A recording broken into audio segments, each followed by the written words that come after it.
Hey, this is Mike Timlin, and I am here for SabesWings. Welcome back to another episode of the Jim on Base Show. We're here with the great Mike Timlin, friend of the show, and you're back again. It's great to see you. I appreciate it. You know, we're excited to be back out here. Yeah, it's always a great weekend. And one thing I had to catch up with, I think last time you told me you forgot one of your rings in the room. So do you have the World Series ring on you this time? Or? I do. I have the 2007 very nice. World Series ring with me this Looking time. good. I appreciate that. Yeah, they tend to shine up pretty good. Well, it's cool to see that, and I figure you have 4 of them, right? So you're kind of the lucky guy to have around on the casino games over there. Well, I wish I was lucky when I get to the tables. I'm not a real good gambler. Join you on that one. I tend to lose a lot, so I'm sure the dealers would love to see me walk up.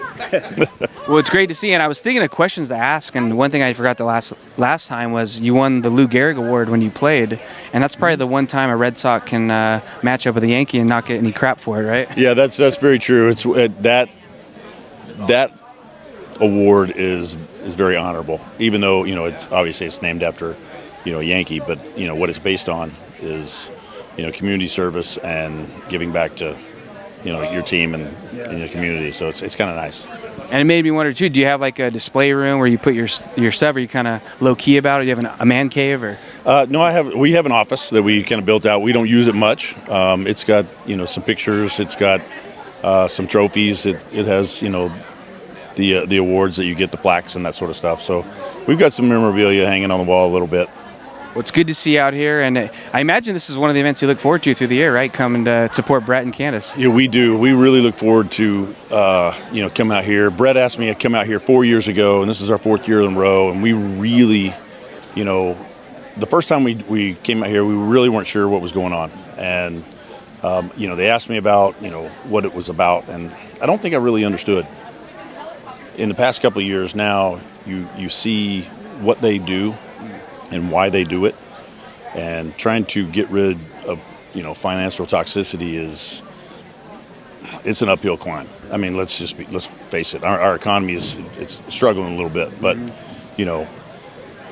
I'm not sure how you would ask someone, if you put yourself in that type of situation, how would you ask someone to try to survive or to pay your bills?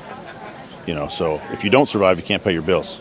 If you don't pay your bills, you're not going to have a place to live, and the catch-22 is just extremely deep. And to see where Bret and Kandace came up with this idea out of their own gauntlet that Kandace went through, and then they come up with this, and to see the generosity of the people that surround Bret and Kandace. We're not part of this community, but we feel welcome when we come here, and it is a upscale area.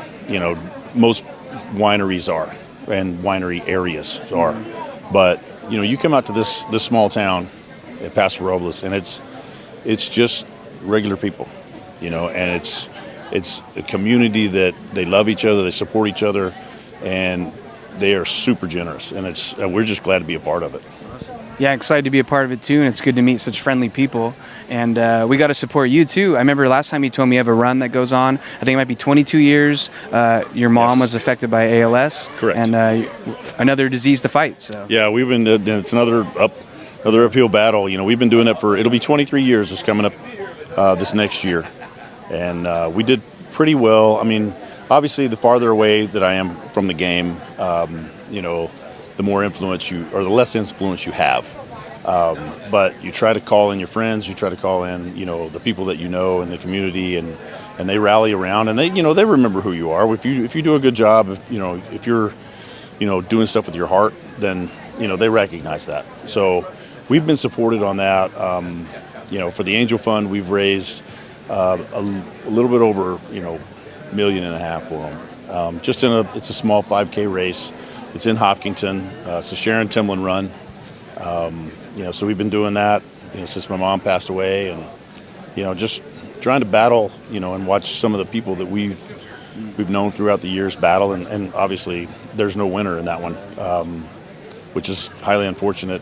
But they're trying to make strides, and they're trying to mess with the DNA a little bit, turn things on, turn things off, which is kind of it's kind of foreign to you and I. You're like, how do you turn your genes on and off? But you know, these doctors and the researchers, how they come up with this stuff is really cool. But, you know, we do our best to, you know, try to fund that and, you know, help somebody that we may not have ever met. That's great stuff, and I'm glad I can bring some awareness to. I'm going to put some links in the bio when this comes out. And as always, Mike, it's good to see you, and hopefully I'll see you next year. Absolutely, that'd be great. Awesome.